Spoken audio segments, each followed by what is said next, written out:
3, 2, 1, action!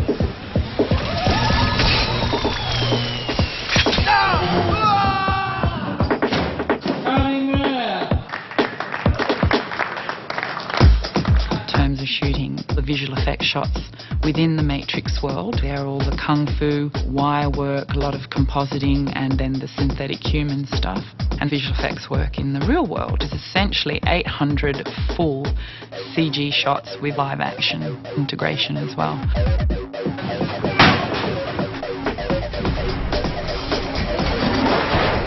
CGI is an incredible tool because you can do unbelievable things with it that you've never seen before and will never see again.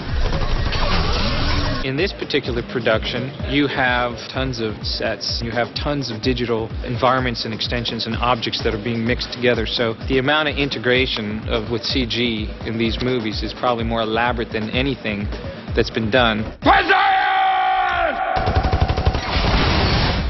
The Siege is just really an epic sequence. I mean, it is just huge. Oh my God. It's unusual because it uses everything that a filmmaker has at his disposal to create something gigantic. The impression was that the detail level would be extraordinary in terms of how many things actually happening during this battle. That was always, I think, very daunting to everybody. There are so many sort of elements involved in so many shots. I mean, you have a very complex interaction, intermingling of visual effects and practical elements. Within the Matrix, you have a lot of photographable things. It's like they take place in cities, you know, office buildings, places that you're familiar with every day. But here you've got small little pieces that usually open up into large areas. It's a huge set. It's filled basically all of stage one, and it's got a green screen all the way around it. Even though they're big sets, they're really only kind of small proportions of ultimately what you see in the whole dock.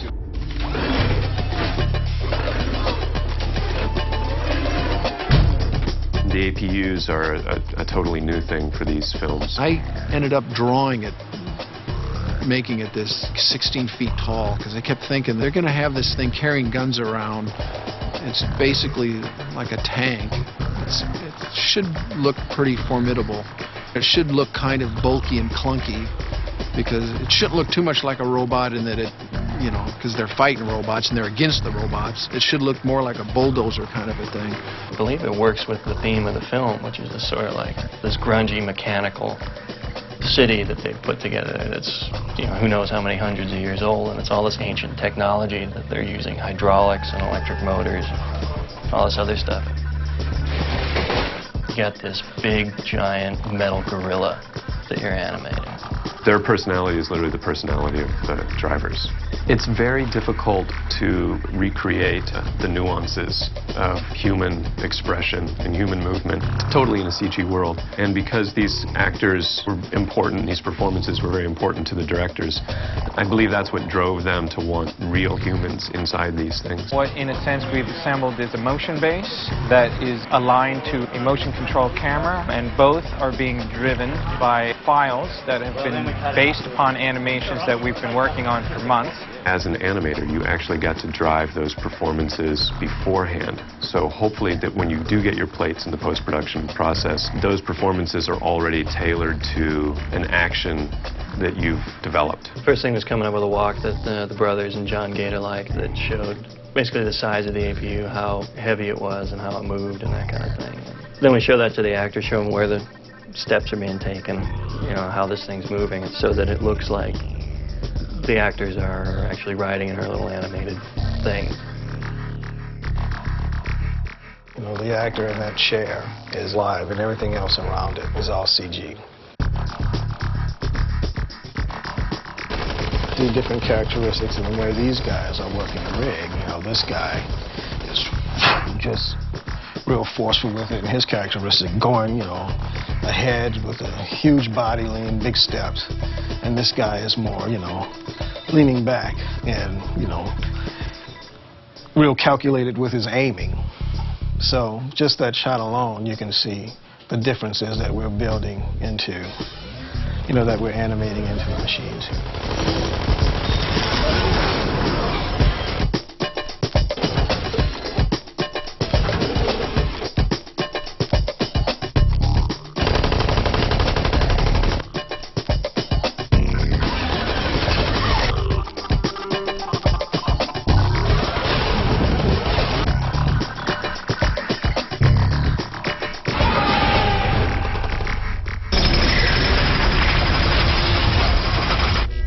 The dock is breached!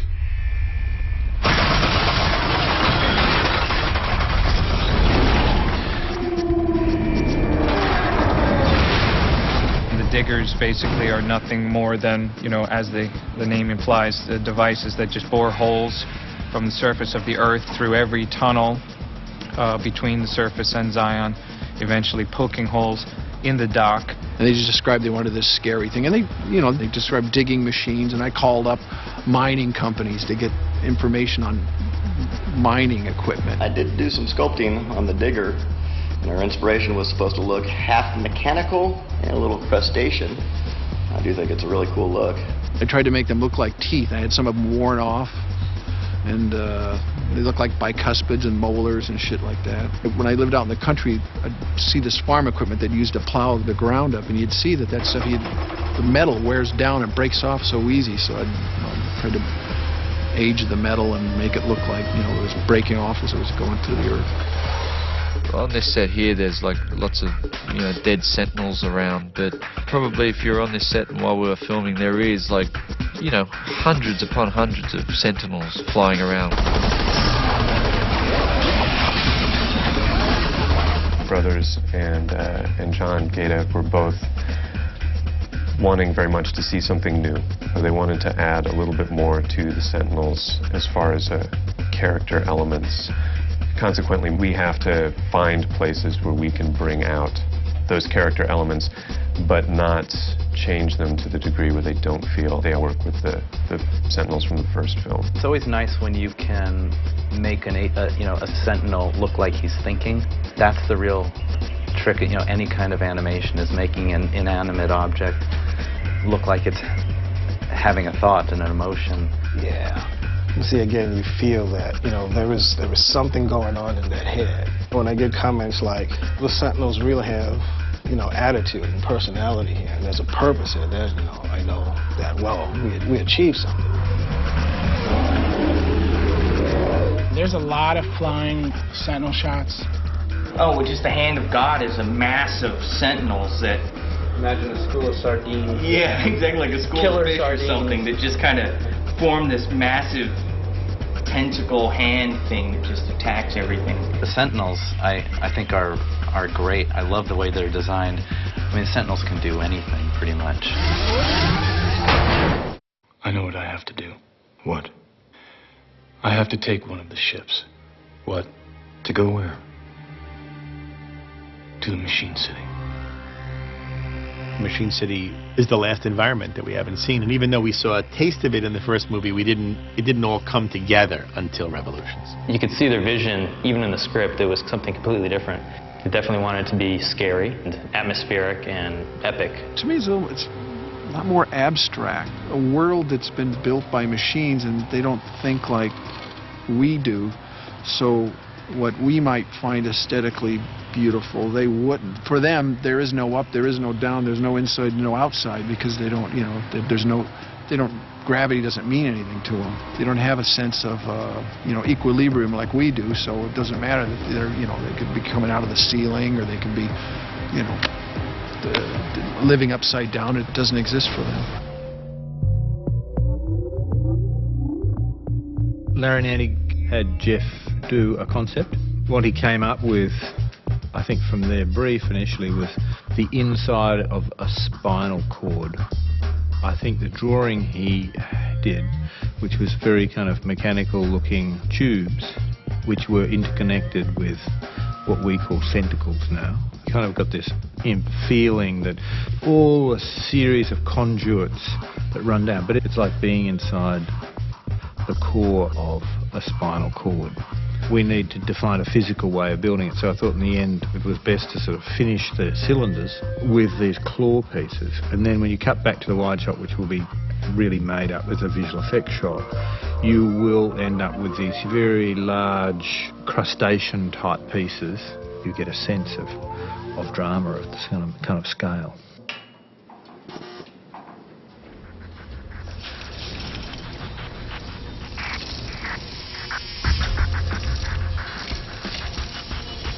The Machine City actually, it's always been kind of referred to as like a coral reef or some kind of a foreign kind of a landscape that's just teeming with life. It did sort of look like it was grown, and there was a sort of a hive, sort of a thing to it. There were no miniatures. That was one of the interesting things about the job for us, is that normally, you know, with visual effects you get like background plates, photographic plates you incorporate elements into. And I think that we had something less than a third of the shots that we did had either a foreground plate of the actors in a cockpit or a background plate in some cases with Neo walking down the tunnel into the Machine City. So, man, the amount of digital stuff we had to create was just outrageous. What the boys always felt is that, you know, the most perfect forms in our world are insects. They're designed to move and be protected, and they're aerodynamically correct, that it can defend themselves. So most of the machine creatures are essentially insect-based. But some of the things that were interesting is when we started using like particle systems to grow the city. You know, we would run these simulations, and the guys did a great job. Dan Rolonek did all these particle simulations that would sort of create city pieces that would grow buildings. Like we broke the buildings down into different types of buildings and different pieces of buildings. So you might have a base of a building and a tip of a building, and you could recombine those in different orders, and you could give different kind of growth patterns. Now!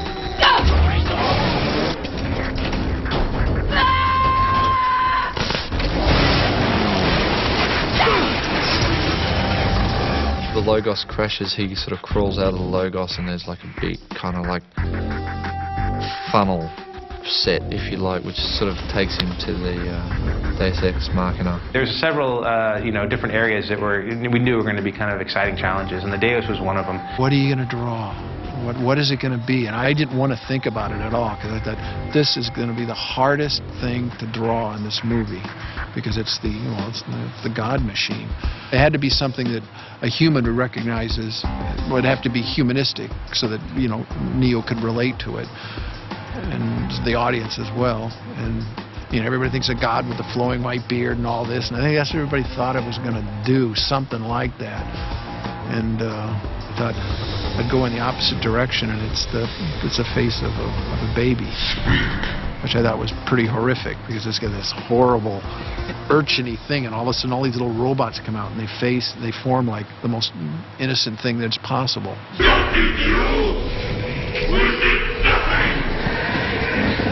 So we started out with the mechanics of it. The guy's like a big porcupine, or again, kind of an aquatic reference, like a big sea urchin, a spiny sea urchin. So we built the initial model with all these spikes everywhere and portals and such. At the same time, we had to work out kind of a performance basis for the guy, right? He was going to form a face.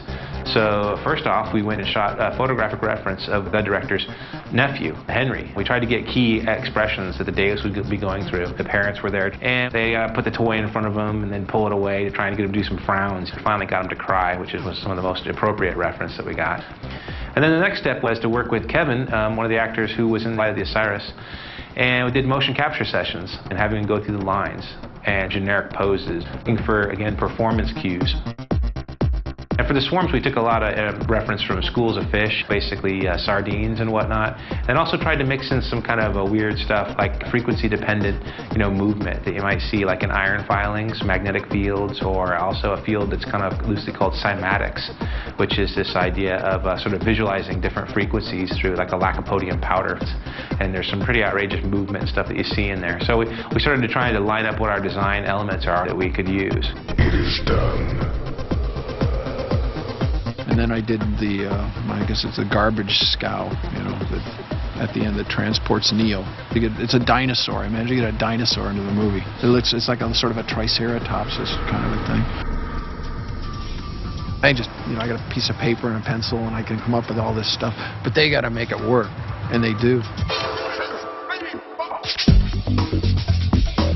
And The only way we got through it was by the talent and perseverance of the whole crew that was working on the show. It's like it's very easy to get sort of jaded just looking at a little gray box all day long.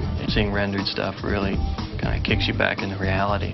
You're working on something that's going to be really cool when all the elements are stuck together. Everybody put their back into it and just really kind of pulled miracles out of their pockets on a regular basis. It's pretty mind-blowing just to see the amount of work that we were able to pull off of this thing.